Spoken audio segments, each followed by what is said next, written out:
বাঙুর হাসপাতালে রোগী ও পরিজনদের বিরুদ্ধে তাণ্ডব চালানোর অভিযোগ উঠল।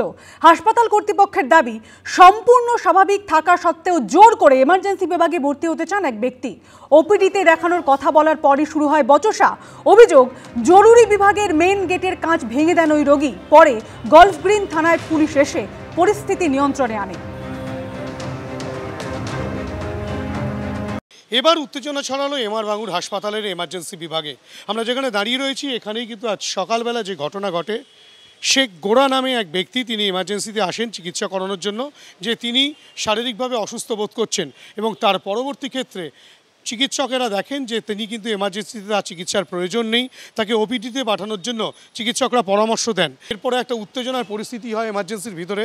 এখনও পর্যন্ত বাঙুর হাসপাতালের পুলিশ কর্মীরা তারা রয়েছেন এবং এই উত্তেজনার পরিস্থিতি শুনে এমআর বাঙুর হাসপাতালের অ্যাসিস্ট্যান্ট সুপার সহ হাসপাতাল কর্তৃপক্ষ তারা কিন্তু ঘটনাস্থলে চলে আসেন এবং পরবর্তী ক্ষেত্রে সেই ব্যক্তির পরিবারের সদস্যদেরকে রীতিমতো বুঝিয়ে বলা হয় যে তার এমার্জেন্সিতে কোনো রকম চিকিৎসার প্রয়োজন নেই, তার ওপিডিতে দেখালেই হবে। কিন্তু তারই মাঝে সেই ব্যক্তি যিনি অসুস্থ অবস্থায় এসেছিলেন বলে তার পরিবারের দাবি, সে কিন্তু হাসপাতালের এই যে দরজা রয়েছে, মূল দরজার যে কাঁচ, সেই কাঁচ কিন্তু রীতিমতো মাথা দিয়ে মেরে ভেঙে দেন এবং তারপরেই কিন্তু তার পরিবারের সদস্যরা এবং অন্যান্য লোকজন জড়ো হয়ে যান। গলফ গ্রিন থানায় খবর যায়। গলফ গ্রিন থানার পুলিশ কিন্তু গোটা বিষয়টি খতিয়ে দেখছে। যদিও হাসপাতাল কর্তৃপক্ষ সরাসরি যেটা বলছেন যে তার ব্লাড প্রেশার, তার ইসিজি সমস্ত কিছু স্বাভাবিক রয়েছে, তার কি সমস্যা রয়েছে সেই বিষয়টা খতিয়ে দেখা হচ্ছে এবং এই যে গোটা ঘটনা ঘটেছে সেই ঘটনার তদন্তের জন্য তারা গলফ গ্রিন থানাকে গোটা বিষয়টি জানিয়েছেন। ক্যামেরায় মদন সরকারের সঙ্গে হিন্দল দে, এবিপি আনন্দ, কলকাতা। স্বাস্থ্যসাথী প্রকল্পে অনিয়ম ঠেকাতে আরও কড়া রাজ্য সরকার। নতুন করে আরও একাধিক নিয়ম কার্যকর করা হলো। বেনিয়ম ঠেকাতে নেওয়া হবে আর্টিফিশিয়াল ইন্টেলিজেন্স বা এআই এর সাহায্য, করা হবে কঠোর শাস্তিমূলক ব্যবস্থা এবং মোটা অঙ্কের জরিমানা। স্বাস্থ্যসাথী প্রকল্প নিয়ে একাধিক বেসরকারি হাসপাতালের বিরুদ্ধে উঠেছে অনিয়মের অভিযোগ। তা ঠেকাতে এবার এই প্রকল্পকে একগুচ্ছ নিয়মের বেড়াজালে বাঁধল রাজ্য সরকার। সূত্রের খবর, হাসপাতালে ভর্তি, পরীক্ষা নিরীক্ষা, অপারেশনের আগে ও পরে এবং ছুটির সময় নির্দিষ্ট অ্যাপের সাহায্যে রোগীর ছবি ও ভিডিও তুলে পাঠাতে হবে স্বাস্থ্য ভবনে।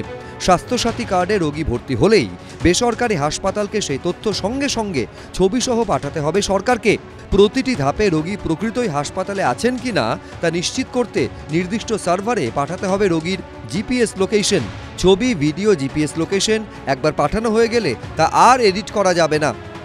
পদে পদে ভিডিও তুলতে হবে, ভিডিও আপলোড করতে হবে, এরকম কোনো বিষয় যদি দেওয়া হয়, খুব স্বাভাবিকভাবেই পরিষেবা দেওয়ার কাজের থেকে আমাদের মনোযোগটা এই কাজগুলির দিকেই চলে যাবে। রোগীর চিকিৎসার থেকে বাকি কাজগুলি কোথাও প্রাধান্য পেয়ে যেতে পারে, এই আশঙ্কাটা কিন্তু থেকেই যাচ্ছে। স্বাস্থ্যসাথী কার্ডের কোথাও একটা অপব্যবহার হচ্ছে, সেটার জন্যই তো এটা করতে চাইছেন। এতগুলো জায়গায় ভিডিও তোলা, আপলোড করা, এই সমস্ত কাজগুলি আমি জানি না শহরের যে সমস্ত হাসপাতাল তাদের পক্ষে সেটা করা হয়তো সম্ভব, কিন্তু প্রত্যন্ত এলাকায় সেখানে হচ্ছে যে এই সমস্ত সুযোগ সুবিধা ব্যবহারটা তারা কিভাবে করতে পারবেন।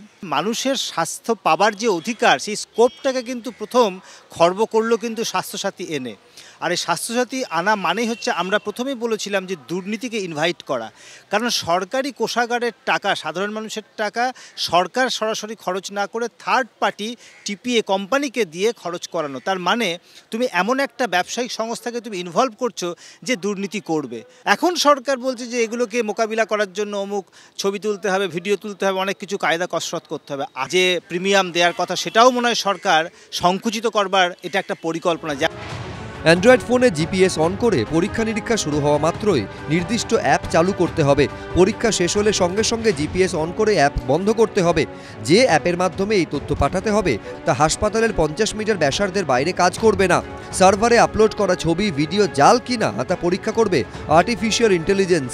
বলা হয়েছে, রোগীর ছবি না থাকলে বা ভুয়ো তথ্য আপলোড করলে স্বাস্থ্যসাথীর টাকা মেটাবে না সরকার। সংশ্লিষ্ট নার্সিংহোমের বিরুদ্ধে নেওয়া হবে কঠোর শাস্তিমূলক ব্যবস্থা, করা হবে মোটা অঙ্কের জরিমানা। সূত্রের খবর, একই নিয়ম লাগু করা হয়েছে স্বাস্থ্যসাথী কার্ডে ডায়ালিসিস, কেমোথেরাপি এবং অন্যান্য পরীক্ষা নিরীক্ষার ক্ষেত্রেও। সন্দীপ সরকার, এবিপি আনন্দ, কলকাতা।